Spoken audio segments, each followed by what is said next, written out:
សួស្តីលោកអ្នកស្រីនិងកញ្ញាដែលកំពុងតែទស្សនានៅវីដេអូដែលវីដេអូនេះគឺខ្ញុំនឹងធ្វើអំពីរបៀបនៃការ download កម្មវិធីផ្សេងៗដែលមានលក់នៅក្នុង App Store គឺយើងធ្វើការ download free តែម្ដងអញ្ចឹងកុំឲ្យខាតពេលវេលាយូរគឺយើងត្រូវតែមានកម្មវិធីមួយ កម្មវិធីនោះគឺមានឈ្មោះថា Blackmat អញ្ចឹងយើងចូលទៅ download កម្មវិធីនឹងទាំងអស់គ្នាមកអញ្ចឹងយើងដាក់ថា internet យើងចូលកន្លែង browser របស់យើងហើយយើងវាយពាក្យថា Blackmat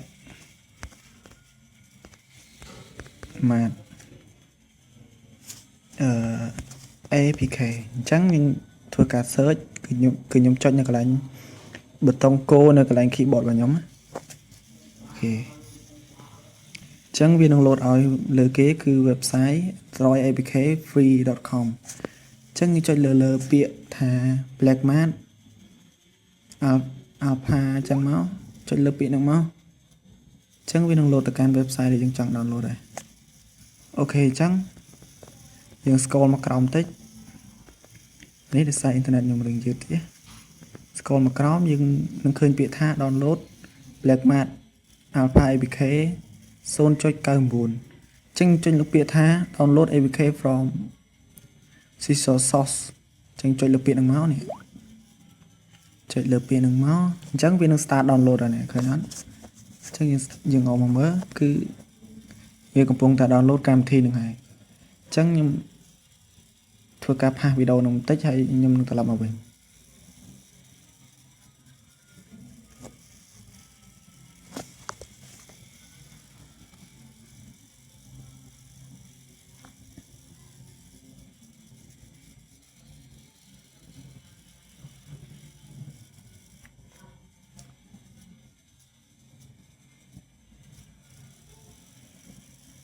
អូខេឥឡូវវាចិត្តពេញហើយ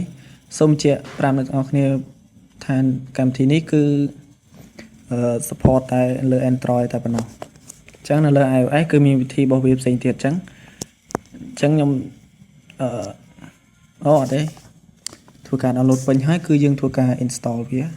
គឺយើងចុចពីលើវានឹងមកអញ្ចឹងចុចពាក្យ next load មក install វា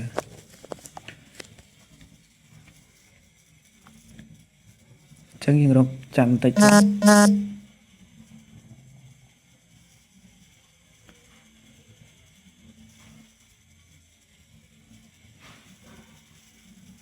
អូខេចឹងវាបាន install ចប់សគ្រប់ហើយគឺយើងចុច down ចឹងបើសិនជាបងប្អូនពេល download ចប់បងប្អូនមិនឃើញមាននៅលើកន្លែង notification របស់ទូរស័ព្ទរបស់យើងទេគឺបងប្អូនអាចទៅចូលទៅកន្លែង file explorer របស់យើងចុចទៅរកនៅក្នុង device នេះមកហើយយើងចុចត្រង់ folder download យើងនឹងឃើញមានប៊ូតុង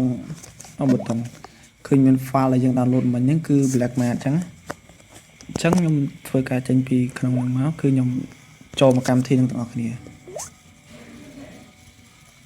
អូខេអញ្ចឹងវានឹងសួរថាមាន version ថ្មីមួយសម្រាប់ Blackmat ហ្នឹងតើអ្នកចង់ update អត់អញ្ចឹងបើសិនជាបងប្អូន update ទៅតែខ្ញុំអត់ធ្វើការ update ទេខ្ញុំធ្វើការបង្ហាញអ្នកទាំងអស់គ្នាសិនអញ្ចឹងខ្ញុំចុច no មកហើយខ្ញុំទៅរកកម្មវិធីណាដែលវាដាក់លក់នៅក្នុង Play Store អូខេអញ្ចឹងនេះគឺសិតជាកម្មវិធីដែលមិនលក់នៅក្នុង Play Store គឺខ្ញុំធ្វើការស្វែងរកកម្មវិធីណាដែលខ្ញុំចង់បានអូខេនេះគឺHiQ MP3 voice recorder នេះគឺខ្ញុំធ្វើការ download វាអូខេអញ្ចឹងខ្ញុំធ្វើការ search នៅក្នុង Blackmat ចុចប៊ូតុង search មកគឺយើងពាក្យថា HiQ voice recorderចឹងខ្ញុំចុចពាក្យ search អូខេអញ្ចឹងវានឹង load ឲ្យកម្មវិធីផ្សេងៗដែលយើងចង់បានវាអញ្ចឹងនេះ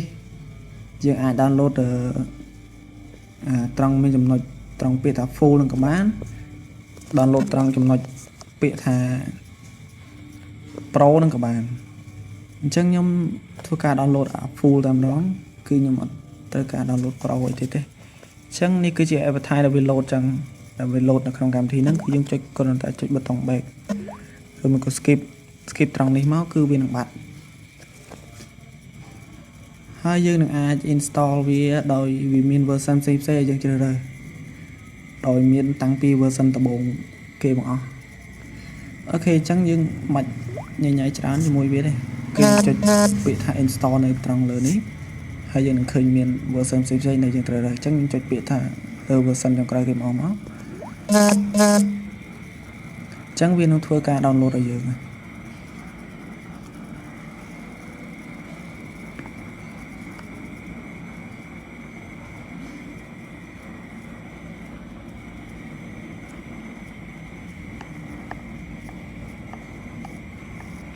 អូខេខ្ញុំធ្វើការផាសវីដេអូនឹងសិន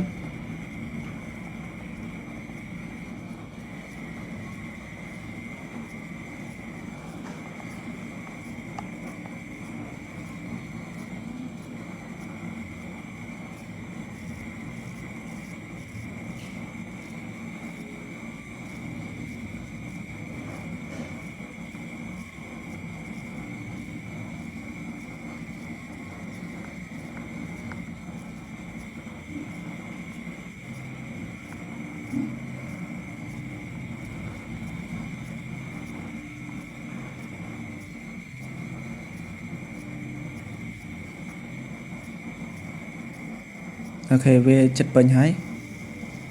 អញ្ចឹងវានឹងពេញវានឹង load សួរយើងថាយើងឲ្យ install វា auto បន្តិចអត់អញ្ចឹងចុចពាក្យថា grant ចុចពាក្យថា grant ហ្នឹងមានន័យថាយើងអនុញ្ញាតឲ្យវា install automatic នៅលើទូរស័ព្ទដែររបស់យើងតែម្ដងវិធីនេះគឺមានតែចំពោះទូរស័ព្ទដែលយើង root ហើយតែប៉ុណ្ណោះបើសិនជាមិនទាន់ root ទូរស័ព្ទរបស់យើងអត់ទាន់ root ណាយើងចូលទៅកាន់ folder ដូចមិញមកយើងចុច back អស់សិនចូល folder សាថ្មីហើយខ្ញុំពាក្យថាចុចថា all file នេះវានឹង load មានប៊ូតុង black man នឹងមួយគឺយើងចុចពាក្យ black man ហ្នឹងមកវានឹងនាំយើងទៅកាន់ប៊ូតុង folder អញ្ចឹងវានឹងមាន file APK មួយដែលនឹងមាននៅក្នុង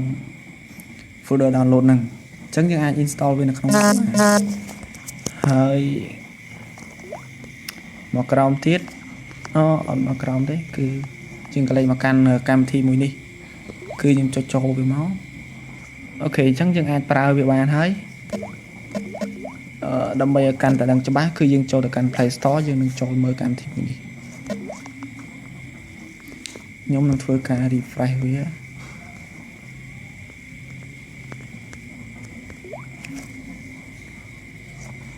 ដោយសារតែកម្មវិធីនេះគឺវាដាក់ពាក្យថា Pro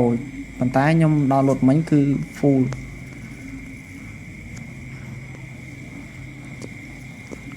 ចឹងពាក្យ full នៅណាទេ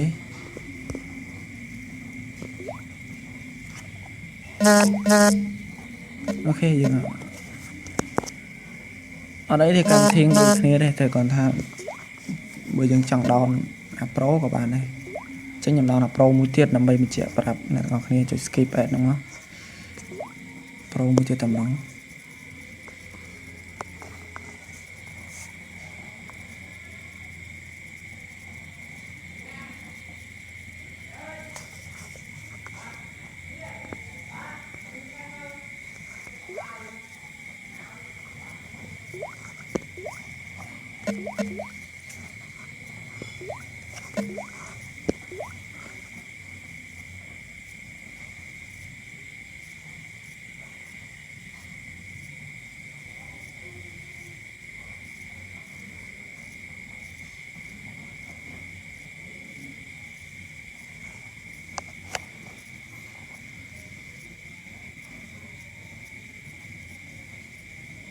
អូខេឥឡូវចិត្តពេញហើយអញ្ចឹងវានឹងធ្វើការ install auto បន្តិចឲ្យយើងតែម្ដង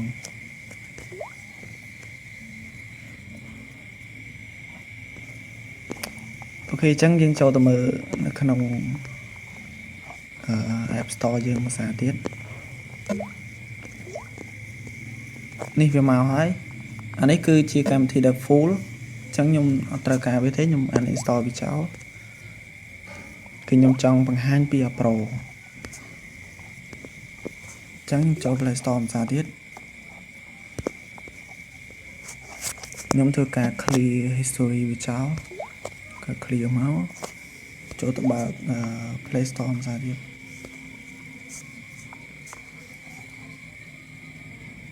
អូខេ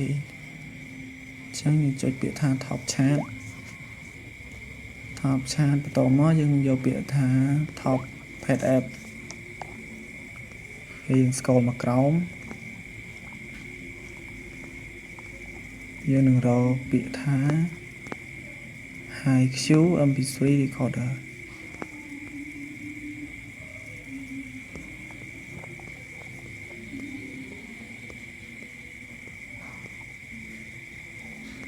អូវាឡើងលោតនៅហ្នឹងហើយព្រោះវាអត់លោតនៅហ្នឹងក៏យើង search វាមក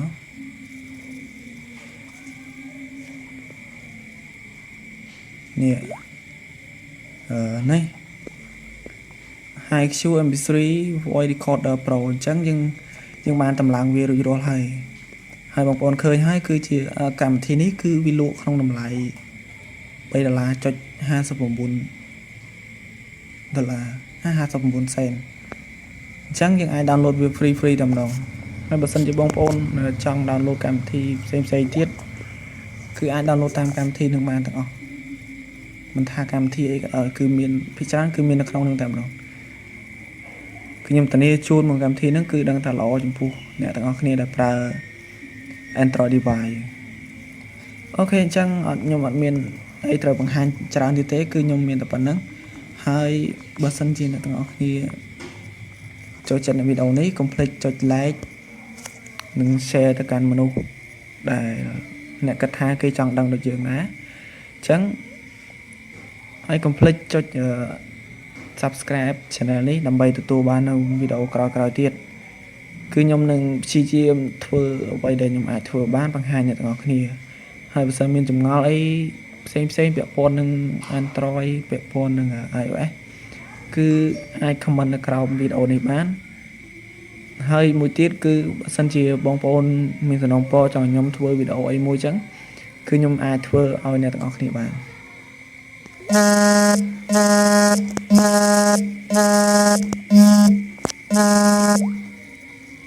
អូខេអញ្ចឹងខ្ញុំវីដេអូនេះខ្ញុំសូមចប់តែត្រឹមហ្នឹងអរគុណអ្នកទាំងអស់គ្នាដែលបានទស្សនាចំណាយពេលវេលាទស្សនានៅវីដេអូនេះអរគុណ